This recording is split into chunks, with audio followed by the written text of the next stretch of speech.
Figure it out. Hello, this is Adam Koralik with Figure It Out Productions. The following video is part of our Quick Shoot series and is intended to aid the Dreamcast and gaming community. Hey guys, it's Adam here, and this video comes as a request from one of the moderators of the Dreamcast scene, and I said I would do it, or at least I decided to do it. Basically, all that's happening in this video is this is going to be a comparison video of three brand new, well, not brand new, but relatively new Sega Dreamcast games: DUX 1.5, and Redux. All three of these games came out from the same studio, QCast. And all I'm going to do is play the first level of each game and give you a sense of like what the difference is between each one, because the same game has basically been done 3 times now, and there's reasons for this. This one you're looking at is DUX, now referred to as DUX 1.0. This was, I don't remember, I think it was 2009 this was originally released, although I think I could be wrong about that. This version is insanely hard. This is the footage you're looking at is actually my second continue. I just cut out the footage of my first continue, that playthrough completely. All I was able to accomplish in that was getting that little shield thing that's in front of the ship. I managed to get that, and then that carried over to my second continue, but you don't start off with that. I find this version to be really, really, really difficult, especially if you're like me and you aren't very good at shmups. So the second playthrough was a little bit easier because I had that shield. Now what you want is that, you see that gold star thing that I just ran into? You want that. That's essentially a checkpoint, and that's incredibly important in DUX 1.0, because if you die, you go all the way back to the beginning of the game, or the beginning of the level. Unless you hit a checkpoint, then you go like right there. Now we'll go back to the previous checkpoint, but if you don't pick those up, then yeah, you just don't feel like you've accomplished much, and that bothers me. But yeah, this game, I like this game. It's just that it's really too hard for me, quite honestly. So I guess I should back up a little bit here. If you're not aware, the Sega Dreamcast still gets brand new games every once in a while, and Redux, which you'll see towards the end of this video, and I did a separate video on, just came out. And so because that game came out, I decided through the request of the Dreamcast scene that I wanted to do this video. I do want to take the time to acknowledge and thank the people at QCast and all the other independent publishers, such as Neo Geo Dev Team, who actually just released one called Neo XYX, which is just started shipping out. Some people already have it, actually. And Red Spot Games, and even Goat Store, a bunch of these guys who continue to make new Sega Dreamcast games. You know, to someone like me who's incredibly passionate about the Dreamcast, I mean, that's just amazing. And I want to, like I said, I want to extend a thank you to them, and I think you guys, if you get the chance, support them. I mean, there is the stereotype that most of these games are shmups, and that's based on the truth. But they're good. You know, for the most part, these are pretty good games, and they should be checked out. Yes, I too wish there was more variety, and there's more than we give it credit. You know, there's ones like Gunlord and Wind and Water Puzzle Battles, Rush Rally Racing. Actually, everything that Goat Store ever put out wasn't a shmup, but people don't tend to buy those. We tend to be like, oh, we want anything other than a shmup, but the only ones we're going to buy are the shmups. So, you know, with the exception of Gunlord, I think Gunlord was the only non-shmup one that actually sold well. So, if you want games you want new Dreamcast games that aren't just shmups, then buy the ones that aren't shmups as well. And don't worry, I'm not going to talk and blab the entire time. I'll chime in at certain points, but I guess I'll let you rock out to the rest of DUX here, and then I'll meet up with you guys again when we get to DUX 1.5.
Alright, so that was a quick look at the first level of DUX.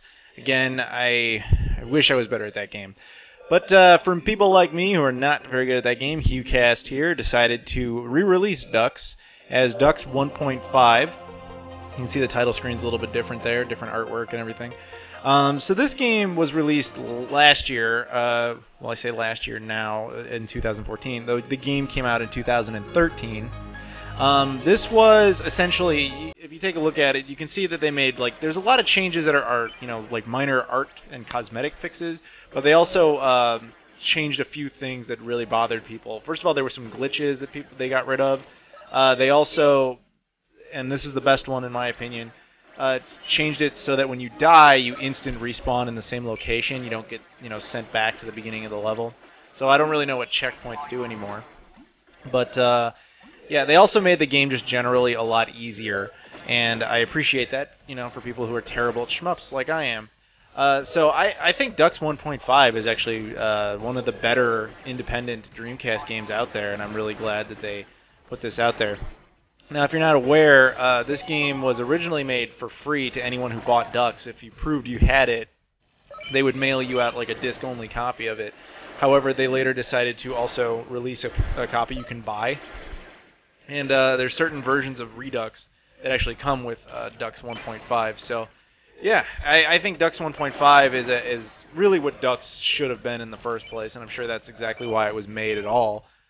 So I'm just glad that it exists and that we all get to play it. And it's cool of them to have, you know, updated it and fixed the game in a lot of ways, but also to have, you know, actually went ahead and made it free for anyone who already owned the first one. So that was pretty cool of them. As you can see, playing it is substantially easier. Like, I still die, you know, it's still hard at times. It is still a normal, challenging game. It's just not, you know, impossible anymore. But yeah. So anyway, I'm going to let you guys continue to watch the rest of the footage for this game, and I'll meet up with you guys again when we get to Redux.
Well, I hope you enjoyed that little playthrough of DUX 1.5 there, and I also hope you enjoyed your break away from me. But yeah, now we move on to Redux. Now, I did a video of this before, and I mistakenly claimed that this was a sequel because I thought it was, and a bunch of people corrected me, telling me, no, this isn't a sequel, this is a reimagining. And I was like, oh, okay. And then upon playing it, I realized how true that actually is. It does look incredibly different, but the gameplay, I mean, you'll see it for yourselves. I mean, the first level is basically the same level. It just looks different. Like, you know, villains look different. There's different goals. You're picking up this gold stuff everywhere. You'll see for yourself. I don't need to say anything about that. I'm going to address a couple other things. A lot of people were complaining about the resolution of this game, saying that it ran at a lower resolution than the previous versions, and that they had a problem with that for various reasons.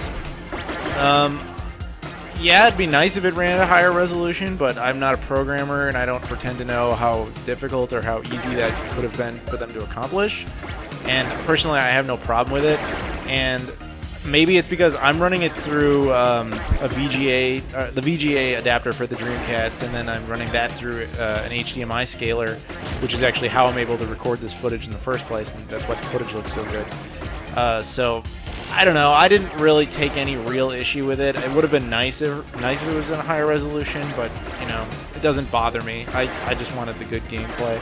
And I will say that for Redux. I think that the gameplay of Redux it might be my favorite one. It is the most, this is going to sound like a weird description, but it's the most peaceful. You know, I can just kind of sit there and enjoy the music and just kind of have a tranquil experience shooting at these things, as ironic as that sounds. It's just, it doesn't stress me out. Whereas DUX 1.5 is more of a, you know, kind of you have to sit there and you have to focus, and it's fun, don't get me wrong, but it just requires more of your attention. And I'm not saying that that means Redux is, like, easy. It just means that you can be calmer about it. I don't know, maybe that's just me.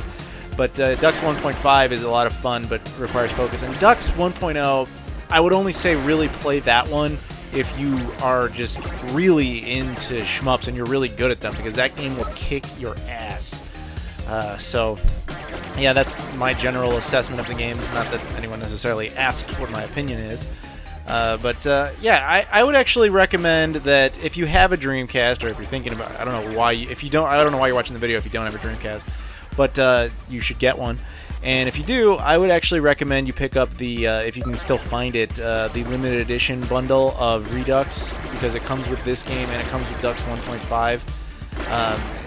You could probably, unless you, like I said, unless you're really good at shmups, you may want to pass on DUX 1.0.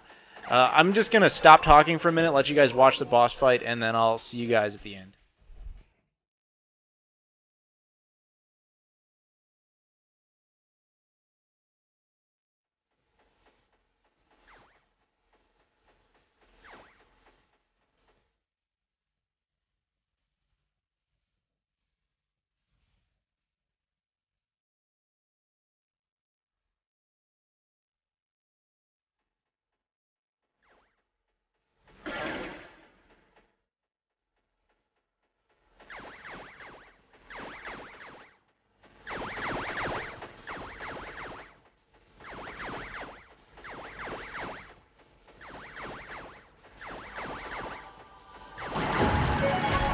So that's that. Thank you guys for watching. If you're interested in buying either of these games, you can get them at hucast.com or playasia.com, although I think they're sold out on hucast.com now. Congratulations, by the way.